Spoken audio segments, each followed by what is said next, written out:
Ross here, and we got more Kings basketball this week. Wednesday, Kings Lakers from Anaheim. Sunday, finally at home in front of the home crowd at Golden One when the Warriors come to town. But the first preseason offering was last night in Vancouver, and the guy who was there making the trip on the call, if you had a chance to stream it and check it out on the Kings.com or a couple different apps, they had some opportunities there. It was the G-Man, Gery Gerould, and he's kind enough to join us this morning. G-Man, how are you?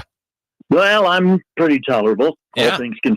Thank you. Mm-hmm. I know you were excited to be back on the road. How was Vancouver, first and foremost? I got to say the Raptor fans that were out there that was a pretty good attended and energy for that game there. Yeah, sellout crowd, 18,600 plus, packed Rogers Arena, dominantly Toronto Raptors fans, and they were enjoying a pretty good night. I love Vancouver. Hadn't been there in many years. Used to, of course, when the Vancouver Grizzlies played, mid-'90s to, I think it was 2001, before the league moved the franchise to Memphis, and Seattle got moved to OKC, and I've never forgiven the NBA for those two transactions since that time. So it was a spectacular day, arriving on Saturday late afternoon, and then nice day yesterday, and, of course, an early game, and home last night. So I think it was 30 hours all in all. Wow. in Vancouver or less. Yeah. Well, it's preseason. I think all of us would put that caveat out there as far as the score goes. They do keep track, and there was a clock, and everybody, there's a winner and a loser. The Raptors won 112-99. I'm generally in the preseason more concerned with how things look, the process, rotations, that kind of stuff. And it's only one game, but, anything, at least let's start with this, G-Man, of your observations stood out positively, negatively regarding the Sacramento Kings.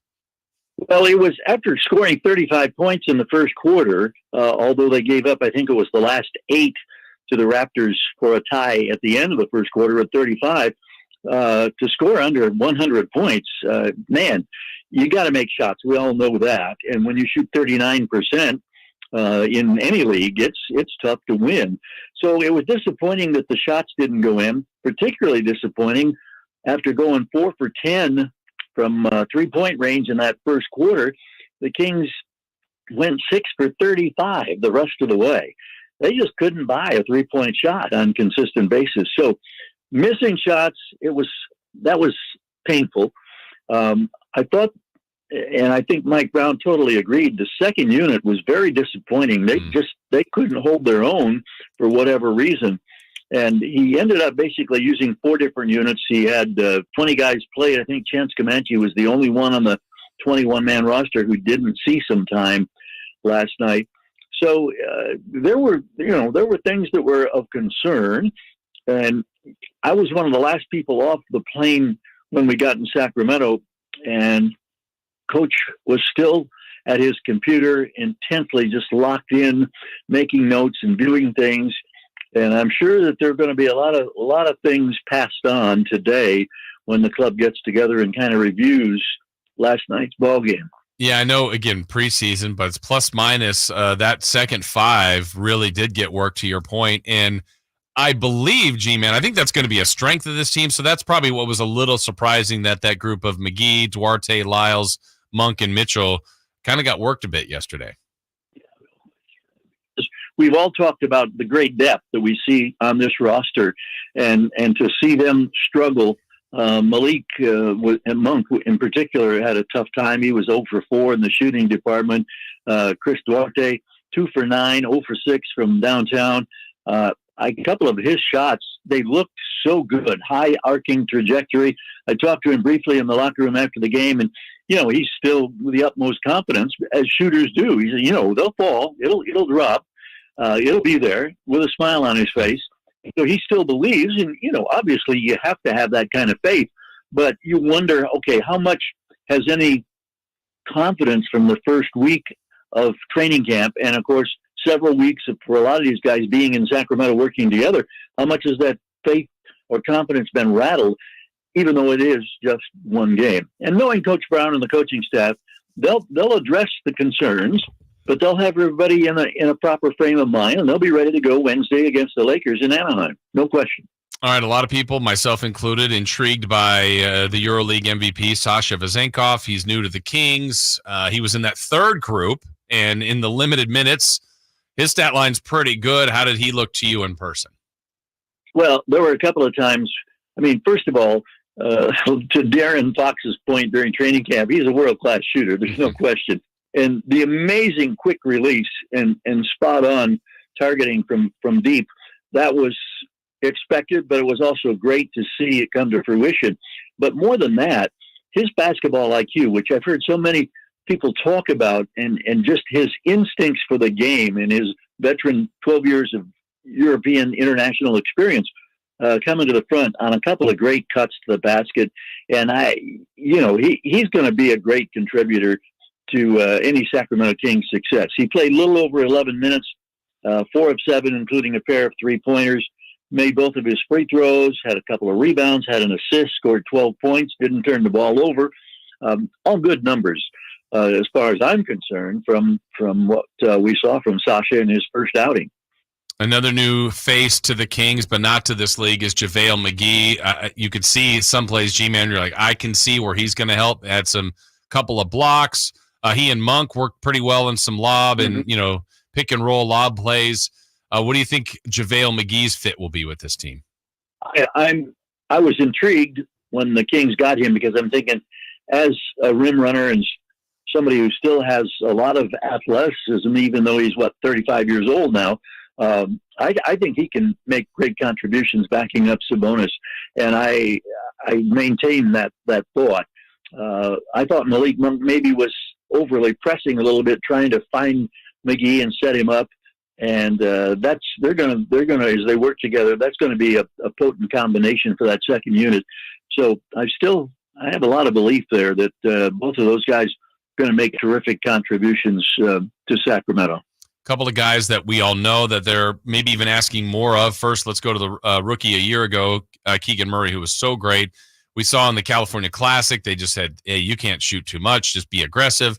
And I saw, more cuts, a couple dunks, a little bit more aggression. I know they're going to keep having to push on that. What did you see from Keegan in his run yesterday? Well, a couple of things that stood out to me, Jason, on the first 2 points the Kings scored was Keegan finding a lane and going right to the rim and throwing down a very emphatic flush. That was fun to see, him attacking the basket. We saw the float game, I think, for one of the rare times from him, a little, 8-10 foot runner off the dribble and right on target. So he was 5 for 10 from the field, scored 11 points. Only 1 of 5 from 3-point range, but he and all of his teammates just couldn't hit the broadside of a barn with from 3-point land, except in that first quarter. So I was encouraged, and I don't think there's any question. Keegan he's going to take a considerable step this year, and just being more aggressive and going to the basket, being more assertive. And I chuckled because at the very last moment before the start of the game, they had a player from each team, Gary Trent Jr. from the Raptors, and Keegan was selected by the Kings to go out there and greet the fans. And he kind of got a wide-eyed look and said to Shannon Malone over my shoulder, "What do I say?" And he says, "Well, just we're glad you're here. We love the support. Thanks," with that kind of a thing. And he went out there and delivered that and turned around like, okay, did I pass? Did I get a passing grade on that? So it's fun to see him continue to emerge, and this is going to be a fun bunch to watch.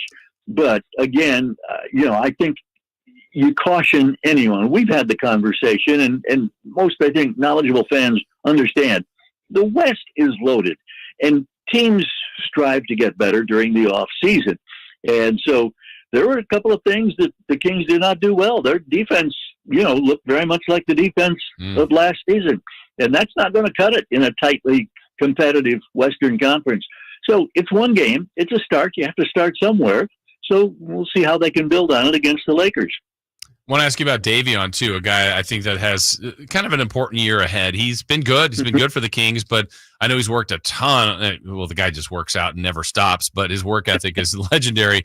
Made a couple of threes, which I think was encouraging. I think took 5, maybe knocked down a couple. How did he look to you in year 3? He looked confident. He looked like he belonged, and he looked assertive, and I like those things. And you're right. He made the first 2 threes that he attempted. He missed the next 3. He ended up 3 of 7 overall from the floor, and he scored 8 points.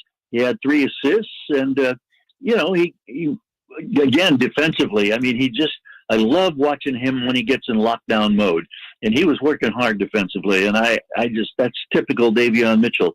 So I think that seeing him be a little more assertive on the offensive end, as well as continuing to work hard on the defensive end, this will be a key year for him, no question. And I like the confidence that I'm seeing from him. He spent so much time this summer working out so hard, working with Steph Curry's folks, and I just had the general feeling to me, Jason, was this is good. It's a big step in the right direction for Davon Mitchell.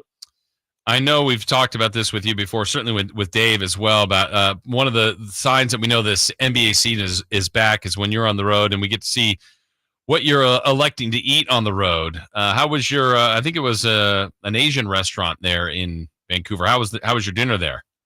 From the years way gone by, this was a favorite hole-in-the-wall place across from English Bay, and it's a very popular, young folks, this whole area. There are a variety of businesses on, I think it's Denman Street. At any rate, I wanted to visit there, so I took a lift and went back. Primarily, they do takeout business now more so than sit in, but my goodness, the food was good. And, just a little old hole-in-the-wall favorite, and it had been a long, long, long time since I'd had an opportunity to be there, and I loved it. I loved it. So, yeah, you're right. That's one of the perks, one of the treats of being back on the road.